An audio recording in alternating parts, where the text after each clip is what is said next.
Hi, I'm Nan Simonsen. I'm a whole food, plant-based life and or lifestyle medical. I work as a coach at a lifestyle medical practice, so lifestyle medical and lifestyle coach. And I practice what I preach. In other words, for 5 years, I've been whole food, plant-based, and at 72, healthier than ever. I'm about to show you an almost instant soup. At least for me today, it's almost instant. It's 20 minutes to 5 o'clock. We eat early. My husband will be home at about 5:30.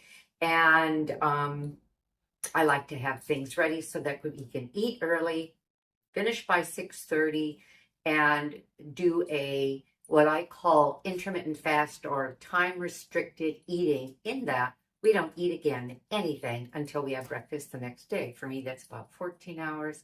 For him, it's about 13. So all of this to say, I want dinner and I want it now, and now it's almost 4:45. So what am I going to do? This is so cool, people.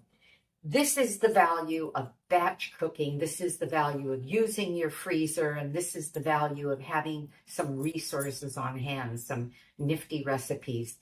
I have kombucha squash. Now, you see there's even green things in there.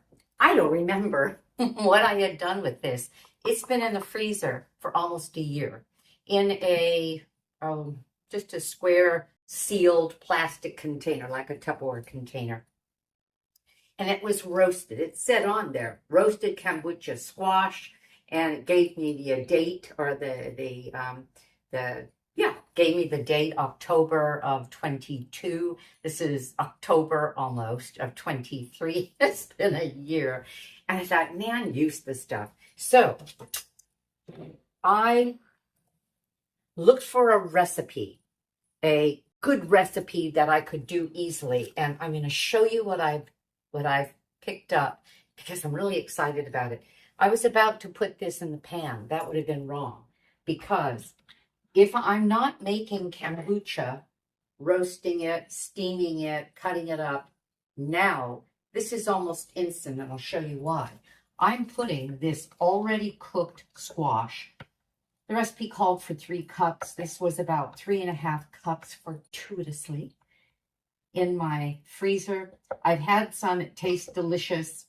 If you have something well sealed in the freezer, most things, especially if they have some moisture, and the squash has lots of it, they do really well with that. This almost looks like it has raisins in it. I wonder if it's just the seeds from the squash, because if I roasted it with raisins, that's fine too. What this is called is roasted kombucha squash. But as the author of this recipe, this comes from drivemehungry.com. And what the author says is that this roasted kombucha squash, also known as vegan Japanese pumpkin soup, because kombucha squash apparently is called Japanese pumpkin. Did you know that? I didn't know that. Is, again, almost instant, because once it's been cooked, this is all I have to do. I have some garlic, and it happens to be roasted. I bought 1.5 pounds of garlic, peeled and ready to go from Costco. Thought, what am I going to do with it? Used a recipe from Tammy of Nutmeg Notebook. AJ does one similarly in the air fryer, and roasted it. So I had this big bag of frozen, first frozen separately and then put in the bag. They still stick together. Let me show you. You can see it's kind of cut up and roasted pumpkin soup. I'm sorry. Oh, here it is. Okay. So I'm putting in, garlic. I'm also putting in seasonings, and I could use any one of these seasonings or a combination of them. Ginger, cinnamon, nutmeg, brown sugar or maple syrup. I prefer date paste. That's whole food. It's dates soaked, ground up, and I put them in a freezer container. If you haven't seen these are really handy. They're called super cubes, Souper cubes. And I bought several sizes on Amazon. They're silicone, and silicone is very safe with food. You can even bake in it. Well, this happens to be the half cup size. So I soaked and ground up 2 pounds of dates. I put them in that half cup sizes, take them out, wrap each little half cup, because you have to kind of force them out and get it out with a spatula, but they're malleable and not too soft. If done, well, the way I did it, I use, I believe I used Tammy of Nutmeg Notebooks. I may have used Chef AJ's recipe for making date paste. Anyway, I have a number of those wrapped in just a little bit of parchment paper and then stacked up in quart size Ziploc freeze bags. And I just pull them out, keep them in a jar. I always have date paste around, and it's inexpensive that way. So I use date paste rather than maple syrup. And then miso paste. Are you familiar with miso? It's a salt substitute. It's a fermented soy product. See, mine's almost gone. It will last in my refrigerator forever. It's not inexpensive. This one happens to be an organic chickpea miso by Miso Master Organic. You can get a soy miso, light, white, yellow, red, and they get stronger flavored as you go up the line. This, though, adds umami to this recipe. And remember, this is Japanese pumpkin. So this soup, and I went ahead and used the fresh grated ginger, some cinnamon, some nutmeg, the sweetener as well. And all of that went into here with the date paste and the miso. All of that goes in. This is why I'm calling this almost instant. So I have put together my soup. I'm warming up my pan because within 15 minutes, it's going to be a warm soup. Actually, it'll probably be a warm soup within 5 to 8 minutes. I'll serve it up. What are we having for dinner? Is that enough? Well, this is what I keep on my stove all the time. It's a La Creuset. I believe it's 6 or 7 quart casserole. And in there, I always keep, let me show you, it's wet because the water is a little high. I always keep one of these little foldable steamer basket, and I have artichokes. So we're going to have for dinner lovely steamed artichokes. I happen to have put in the last batch of artichokes some cobs of corn broken in half, and it fit in there. Steamed the artichokes. They steam for 30 minutes. Ooh, you know what I'm going to do? I'm going to start them. Because, well, no, I'll start them at 5. They steam for about 30 minutes to be really tender, and so I put the corn in the last 10 minutes.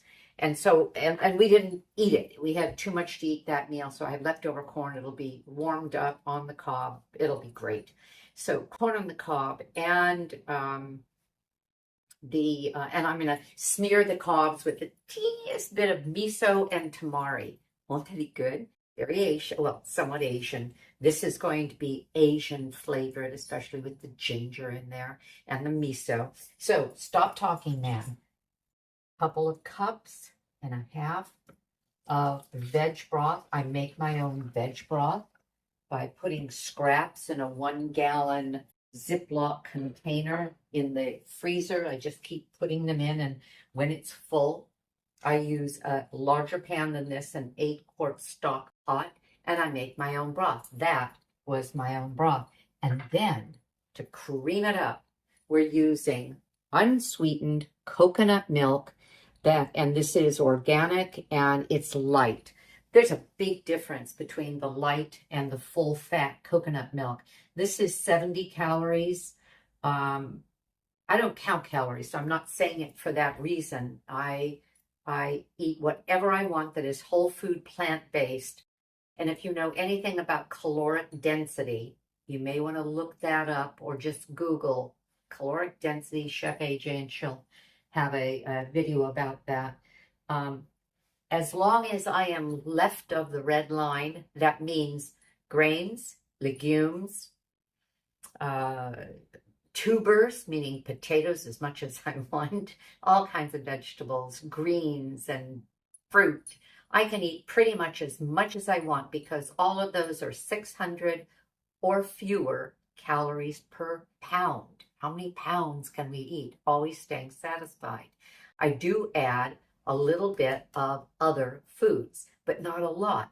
And that's where it comes in that I care about the calories, and the calories indicate the amount of fat because coconut is almost all fat. Coconut milk is almost all fat. Negligible, if I can get it out, fiber, negligible, negligible protein, 1 gram of carbohydrate. What's the rest? What's left? Fat. However, the light is 70 calories. The full fat is 140, double the amount of coconut fat. And so I will take a lighter flavor, and be careful here because coconut, imagine milk coming out of a cow. No, don't imagine that. No, don't do that. I haven't had milk or dairy in years. But the reason I even brought that up, we all learned this in kindergarten. We got some milk, some whole milk.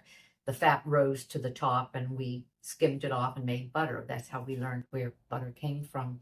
Well, in here, the fat raises to the top, and on a cool day, it congeals because that's what a saturated fat does. And coconut is a saturated fat. Sorry. But I still have it, little bits of it, because when this is all said and done, by the time we eat it, we'll each get maybe a third of a cup of coconut. This will serve 6 people. Okay, let me just get it done and get it on the stove. This is a Vitamix blender. Love the Vitamix because nothing gets it down. You can blend raw cashews without soaking them and make a cream out of it. A lot of blenders and certainly food processors won't do that. You have to soak them overnight, which isn't so bad. But if you put some money aside for something special, this becomes something that allows you to do things that a lot of appliances wouldn't do. So, sorry for the sound.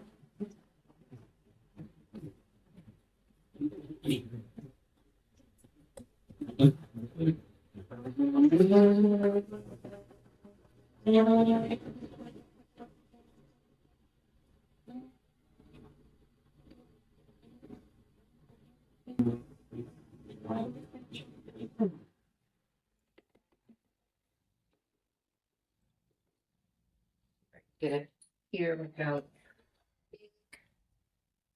ripping it on the floor. This is my soup. I'm going to adjust seasonings. I'm going to say that with every recipe. Don't blame the recipe creator, the cook, the designer of that recipe. If you don't like the flavors, at least most of the time, taste it and then adjust the seasonings because all of us taste differently. I taste very differently than somebody who eats a standard American diet and is used to food that is heavily salted, heavily fried, heavily oiled. I don't add oil, and so this is an oil-free recipe. Doesn't mean fat-free because of the coconut milk. But, and so I taste differently. My palate has become much more used to natural flavors. Not completely, because I will add some salt. Woo! See, by heating that, I got it primed to get hot right away. And that's it. This is the recipe. The work came with the kombucha. And I'll, in this recipe, repeat the direction that the author gave. And of course, I'll give credit and even give their their website. You can find this recipe and direction or some specifics about it. But these flavors, and I will taste it when it's hot, and I will add, for sure I'll add pepper. We'll see if I'm going to add salt. I'm going to plate it, and when I plate it, I'll put a little drizzle of coconut oil on it. Sorry, I didn't mean that. Coconut milk. The coconut milk gives it such a lovely creaminess, even though we're not using the full fat version. Okay, I'm not going to double dip because I'll clean this spoon, but I'm going to taste it. I'm going to put a little bit of salt in it, but that is lovely. So what I was saying is when I plate it, I'll show you it with a swirl, and I'm going to garnish it with fresh cilantro. It could be cilantro or parsley. This is how I keep it. I buy it fresh from a farm store every week. Chop off a little at the bottom so that it will uptake water more easily and keep this bouquet in the freezer just like that. So I'm going to cover it, let it heat gently. I'm going to go ahead and start my, there we go, my artichokes, corn on the cob, artichokes, this lovely soup. And then I'm going to prepare in my air fryer some baked crisped cubes of tofu. So I've got this entire meal covered with a great protein source, a good carbohydrate source, phytonutrients, phytochemicals. And when people say, oh, but I've got to have my meat, I think to myself, there are so few options in terms of what we have with meat flavor-wise. And I think of what we can do with plants and cooking at home and loving the knowledge, basking in the knowledge that you know exactly what's in here. Because processed food not being real is not anything you could really imagine. Most of us wouldn't have any of those, a lot of those ingredients in our kitchens. That's all I have to say. I am the author of Aging Powerfully. I wrote this book nearly 3 years ago in December of 2020. And a few months from now, it will be December of 2023. And I wrote it when I was about to turn 70 and at first thought, oh no, I'm old and getting older by the day. And I thought, that's ridiculous. We can get younger by the day based on attitude and determination and what I call purpose. Well, what we all call purpose. I decided that I was going to take this message, whole food, plant-based, and lifestyle as medicine, what I teach in this book and what I've learned from the College of Lifestyle Medicine and the practice at which I work. I have talked long enough. Thank you for joining me. Watch for the photo. I'm looking for my little off button. And give me a thumbs up. We get a lot of attention when we are at least hitting the mark and people are liking what they see. And so if you like it, let them know. Them, who are they? Them, the algorithm people. Have a great day. I know I'm going to. Bye.